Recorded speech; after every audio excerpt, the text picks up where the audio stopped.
Diaspora FM, le journal.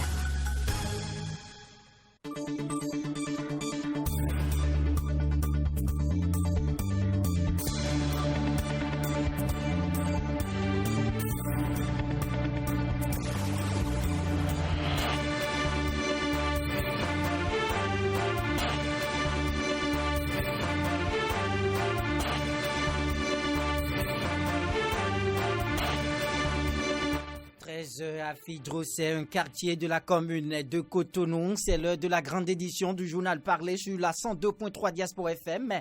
Nous sommes mercredi 23 juin 2021. Mesdames et messieurs, bonjour. Voici le sommet de ce journal.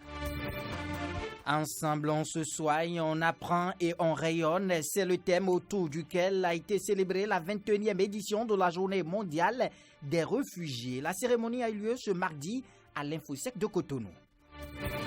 Lancement ce mardi également de la campagne sur les procédures d'évaluation environnementale. Objectif, sensibiliser la population et les acteurs du secteur environnemental sur l'importance de l'évaluation environnementale et sociale.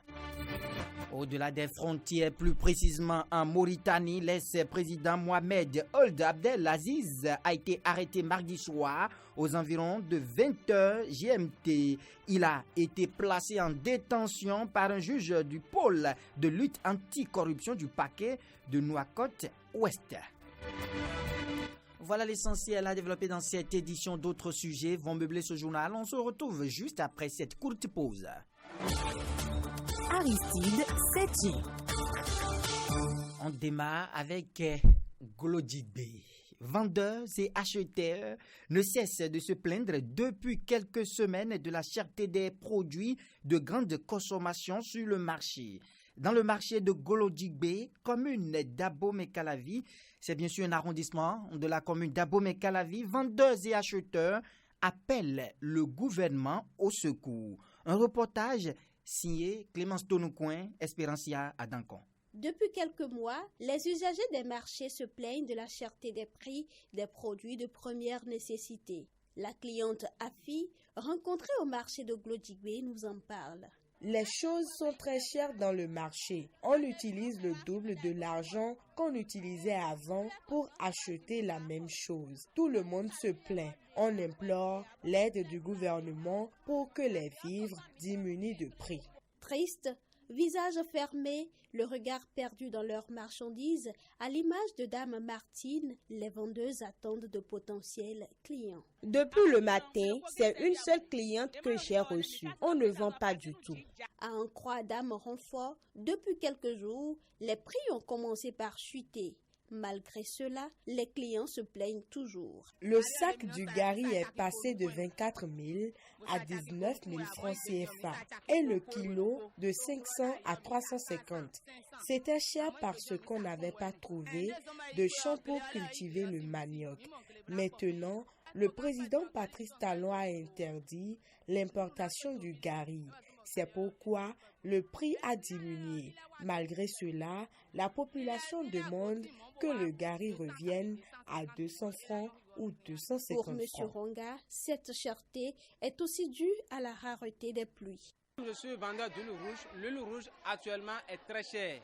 Pourquoi c'est cher? Parce qu'il n'y a pas la pluie. Comme il n'y a pas la pluie, on ne peut pas trouver noix de palme. La raison pour laquelle noix de palme est chère. Et comme noix de palme est chère, l'huile aussi est chère aujourd'hui. Unanimement, vendeurs et clients implorent l'aide du gouvernement pour que les prix reviennent à la normale. Merci à vous Clémence Tonoucoin. Les acteurs impliqués dans la commercialisation et l'exportation des noix de cajou produits au Bénin se sont retrouvés au cours d'un atelier pour échanger sur les nouvelles dispositions en cours d'être prises par le gouvernement pour l'écoulement facile de ces produits. C'est au cours d'un atelier qui s'est ouvert à Cotonou ce mercredi. Carnot François Mbrento. Enjeu de la commercialisation et dispositions sanitaires pour l'exportation des noix et amandes de cajou du Bénin, c'est le thème autour duquel les acteurs de la chaîne de commercialisation et d'exportation des noix et amandes de cajou se sont réunis lors d'un atelier qui s'est ouvert ce mercredi 23 juin. Un atelier qui s'inscrit dans la préservation de la qualité des noix de cajou produits au Bénin et cela passe par l'adoption de nouvelles méthodes. Laurent Gangbaïs, le directeur général de la pièce, dévoile ici le rôle de cette structure qui est sous sa tutelle. La pièce va jouer son rôle. Le rôle de la pièce, c'est de faire en sorte que les différents acteurs puissent se rencontrer, que l'information soit diffusée et que les pratiques soient harmonisées pour permettre d'aboutir à des produits de qualité qui respectent les normes et qui continueront à faire en sorte que ces produits continuent de donner de notre pays l'image d'un pays où on produit de la qualité. Il faut dire que parfois, les acteurs ne profitent pas de la qualité des noix de cajou produits au Bénin qui continuent d'être dépréciées par les acteurs internationaux. Epiphane Rossou, directeur général de l'Agence béninoise de sécurité sanitaire des aliments, pense que la conséquence directe de cet état de choses est la méconnaissance des nouvelles dispositions de contrôle par ces acteurs.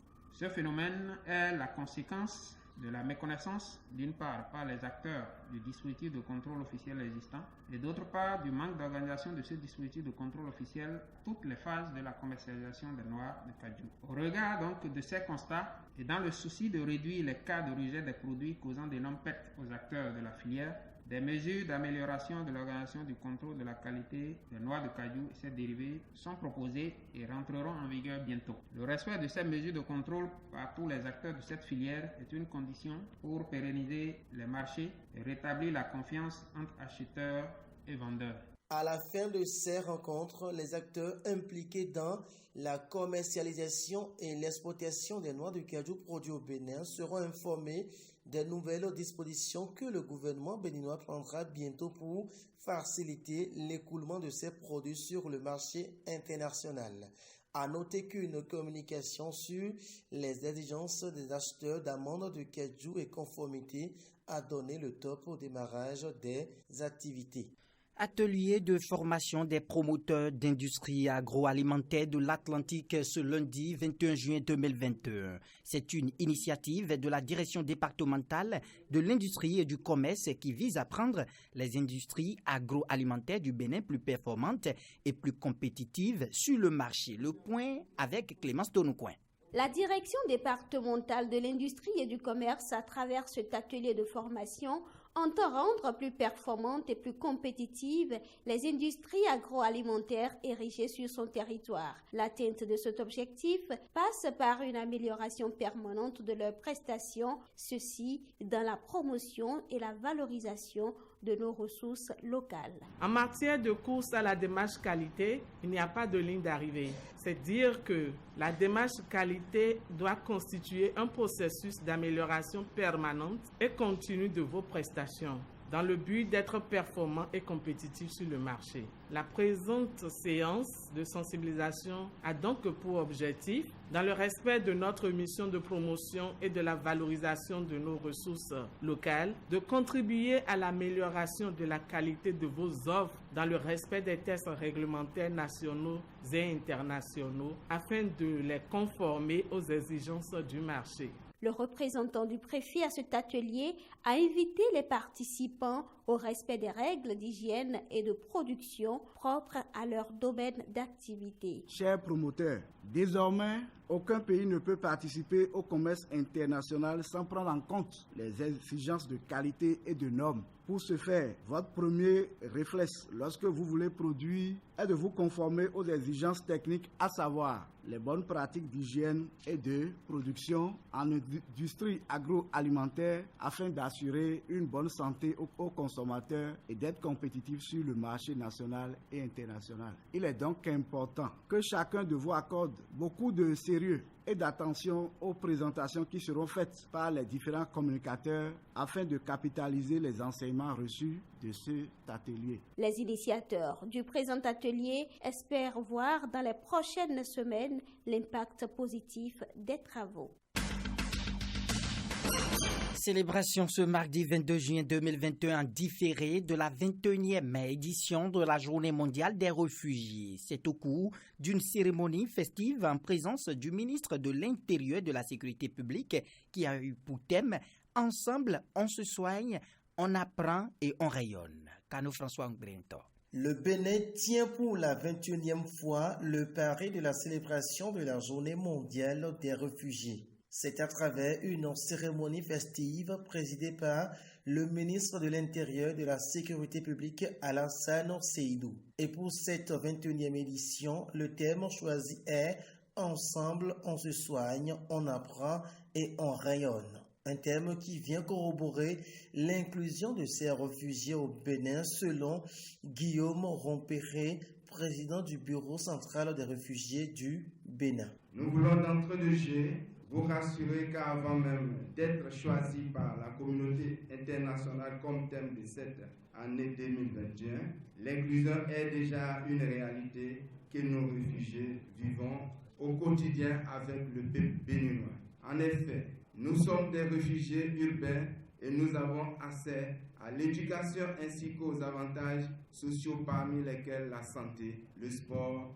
au même titre que les Béninois. Le thème de notre journée est donc un appel à la vie et à l'engagement. Par cette célébration qui a connu la présence du représentant du Haut Commissariat des réfugiés, le Bénin se met en phase avec la communauté internationale et manifeste son entière adhésion au thème retenu. Ce qui permet au ministre d'affirmer que le Bénin a fait un grand progrès par rapport à l'inclusion des 1405 réfugiés présents sur le territoire national. Le 17 février 2021, le gouvernement a transmis à l'Assemblée nationale pour examen et vote un projet de loi pour renforcer la protection du réfugié et faciliter son inclusion. En attendant l'aboutissement de cette démarche, le gouvernement veille à l'application sans faille de l'ordonnance 7541 du 16 juillet 1995 portant statut des réfugiés qui pose déjà le principe de cette inclusion.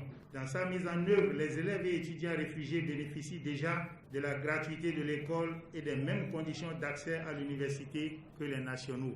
En ce qui concerne l'accès à la santé, les réfugiés sont admis à souscrire aux prestations de la Caisse mutuelle de prévoyance sociale. À cet effet, le certificat d'identification personnelle résident leur est délivré par l'Agence nationale d'identification des personnes, ANIP. D'autres moments forts de cette cérémonie ont été les tableaux artistiques présentés au ministre par les réfugiés et la remise des attestations aux réfugiés en fin de formation. Merci à vous, Cano François Ngbrento. La campagne sur les procédures d'évaluation environnementale a été officiellement lancée ce mardi 22 juin 2021. Objectif, sensibiliser la population et les acteurs du secteur environnemental sur l'importance de l'évaluation environnementale et sociale. Reportage. La mise en œuvre des différents projets au mépris des tests en vigueur en matière de gestion de l'environnement est la principale raison de l'organisation de la présente campagne sur les procédures d'évaluation environnementale et sociale. Elle vise à sensibiliser tous les Béninois en général et les promoteurs en particulier sur l'importance de l'évaluation environnementale et sociale dans la mise en œuvre des projets et programmes de développement. Le directeur général de l'Agence béninoise pour l'environnement dévoile ici les attentes de sa structure. Cette campagne permettra, nous l'espérons, de mieux faire connaître ce pourquoi on demande de faire l'étude d'impact environnemental, ce pourquoi on demande de faire l'évaluation environnementale et sociale stratégique, ce pourquoi nous exigons des fois les audits environnementaux, les inspections environnementales, les audiences publiques, etc., etc. Et ce sera cette campagne aussi une occasion pour nous de faire connaître, de vulgariser le e-service de délivrance du certificat de conformité environnementale et sociale. La prise en compte de l'environnement dans les différents projets et programmes est désormais une condition incontournable pour construire des infrastructures résilientes pour un développement durable. C'est une exigence valable pour les promoteurs publics et privés, a rappelé le ministre du Cadre de vie et du Développement durable, José Didier Tonato. Aujourd'hui donc, les études d'impact environnemental et social, le certificat de conformité environnementale et sociale, les plans de gestion environnementale et sociale ne sont plus l'exigence des partenaires techniques et financiers seuls. C'est une conditionnalité qui gouverne la mise en œuvre intégrale du programme d'action du gouvernement. Ces outils sont valables non seulement pour les promoteurs privés, mais aussi et surtout, selon les instructions du chef de l'État, pour la conduite des projets phares et pilotes, donc des projets publics du gouvernement. La campagne couvre la période du 21 juillet au 9 juillet 2021 avec l'organisation de 4 ateliers dans les villes de Cotonou, Porto Novo, Boikon et Parakou.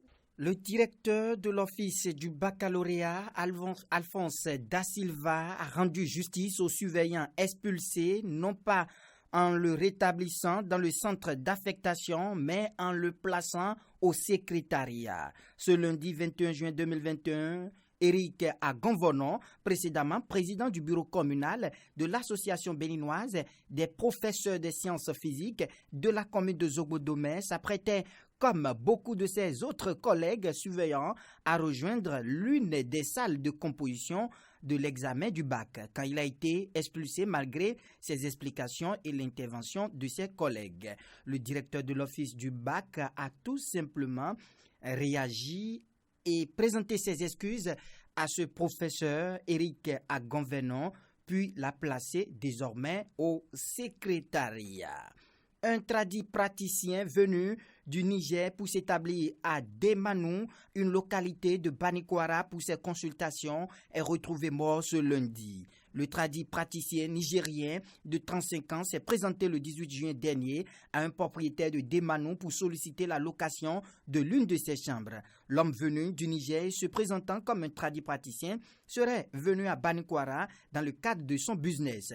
Mais 72 heures plus tard, il serait retrouvé mort dans la chambre qu'il a louée quelques jours plus tôt. En effet, le lundi 21 juin aux environs de 19 heures, le chef de l'arrondissement central de Banikwara et le délégué du quartier Demanou se sont rendus au commissariat pour signaler la découverte d'un corps sans vie. Les enquêtes se poursuivent. Pas arrêté le 16 juin 2021, c'est l'actualité du moment à Cotonou. Le préfet du littoral rend le port de casque obligatoire aussi bien pour tout conducteur que pour tout passager de véhicule à moteur à 2 roues. Nous avons pris l'avis de quelques citoyens à Cotonou là-dessus. Ils sont au micro de Clémence Tonoukouen. L'arrêté est la bienvenue parce que le port de casque, c'est pour nous sécuriser, d'après moi. Il faut porter le casque, même celui qu'on remorque doit porter le casque. À 2, sur la moto, on porte le casque et on est libre, on est sauvé. On ne peut pas surcharger sur la moto, une moto, mais la moto n'est pas protégée. Tu es sur la moto, tu n'es pas protégé et tu surcharges encore. Du coup, quand un incident arrive, il faut voir ce que ça va créer comme dégâts. Effectivement, la vie coûte cher, tout est cher aujourd'hui. Si le préfet pouvait nous accorder un délai, afin que tout le monde fera tout possible pour en approvisionner du casque. Je pense que cette décision préfectorale, tout doucement, ça fait partie du quotidien du Béninois désormais. Tout le monde l'a compris. Et ça devient beaucoup plus important parce que déjà, ça protège notre vie. Celui qui est derrière doit porter le casque, celui qui est devant aussi doit le porter nécessairement. Ce n'est pas aujourd'hui qu'on a commencé par parler de cette histoire. Il y a longtemps, depuis le régime passé. Donc celui qui se lève aujourd'hui et justifie cela comme étant la cherté de la vie, on ne peut pas avoir un casque sur soi. Je pense qu'il a fait preuve de négligence. La moto est confectionnée pour 2 places. Mais quand vous transportez 3, vous transportez 4. Mais ce à quoi vous êtes exposé vous-même, ouais, vous le savez. Le fait de dire que la personne qu'on a remorquée là doit aussi porter son casque, non, ça ne peut pas marcher. Donc n'importe qui que toi tu remorques là, ce dernier doit porter son casque. Ça ne va pas, ça ne peut pas marcher. Nous ne pouvons pas dire que tout ce qu'on a vu à l'extérieur, et c'est 100% qu'on va faire au Bénin, ça ne peut pas marcher. Je suis d'accord pour celui qui est en train de conduire la moto, mais celui qui est derrière, attendons pour voir. Là, il n'y a rien à dire, il a raison. Une personne derrière, ok. La loi est bonne, mais ce qui suit derrière, vous voyez non? Par exemple, moi je n'ai rien et on me dit de payer un casque pour que celui qui est derrière va porter. Mais je trouve ça que eux-mêmes n'ont qu'à revoir ce paramètre-là. Si c'est pour créer ici un emploi durable, c'est bon. Mais c'est pour acheter avec beaucoup d'argent et enrichir ces gens qui travaillent dans les usines, qui vont avoir de l'emploi en plein temps là. Et nous, on va chômer, continuer de chômer là. Je vois qu'eux-mêmes, ils n'ont qu'à réfléchir à ça là d'abord. Les nouvelles africaines et internationales. Au Burkina Faso, une dizaine de policiers ont été tués dans la région du centre-ouest. Les policiers qui assuraient la relève d'une équipe a été la cible des hommes armés dans l'après-midi du lundi 21 juin. Selon un bilan fourni par le ministre de la Sécurité, 11 policiers ont été tués au cours de l'attaque. 4 policiers sont également portés disparus. Les opérations conjointes avec les forces armées sont toujours en cours, selon le ministre de la Sécurité, pour retrouver les policiers portés disparus. En Mauritanie, l'ex-président Mohamed Ould Abdelaziz a été arrêté mardi soir aux environs de 20h GMT et placé en détention par un juge du pôle de lutte anticorruption du parquet de Nouakchott. Ouest, bien entendu, selon l'un de ses avocats, contacté par un correspondant, Mohamed Ould Abdelaziz, qui a dirigé la Mauritanie entre 2018 et 2019, a été inculpé le 12 mars dernier pour corruption, détournement de biens publics et blanchiment d'argent, des faits qu'il a toujours niés. L'Allemagne accueille ce mercredi 23 juin une nouvelle conférence internationale sur la Libye. La présence de nombreux pays et des acteurs sur place doit permettre de consolider les avancées des derniers mois, notamment sur la tenue d'élections. Le retrait des forces étrangères prévu par la première conférence de Berlin il y a 18 mois est lui resté lettre morte. Des responsables politiques libyens accusent l'actuel exécutif dirigé par Abdelhamid Deba de vouloir s'incruster au pouvoir. Le principal enjeu de ce sommet va donc être de garantir la tenue d'élections présidentielles et législatives le 24 décembre. Gérard Moussa, on porte nos maillots, on croise nos crampons, on va sur la pelouse.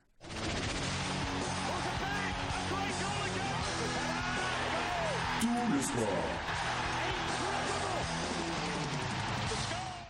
Michel Dussuyer continue d'être le sélectionneur des écureuils du Bénin. Il a été maintenu au poste suite à une réunion du bureau exécutif de la Fédération béninoise de football FBF tenue mardi 22 juin 2021 à Porto Novo. Il a été décidé que le sélectionneur français conduira les écureuils dans les éliminatoires de la Coupe du Monde. L'élimination du Bénin n'aura pas été une raison pour évincer le sélectionneur. La CAN 2021 au Cameroun, reportée en 2022 en raison de la pandémie, ne verra pas la participation du Bénin. Les écureuils, bien entendu. Quart de finaliste de la précédente édition, le Bénin a été privé d'une 5e CAN alors que match nul suffisait à son bonheur. Les écureuils se sont inclinés face à la Sierra Leone 0-1 à Conakry en Guinée. Et ce sont donc les Leone Stars qui s'emparent du dernier billet pour la phase finale.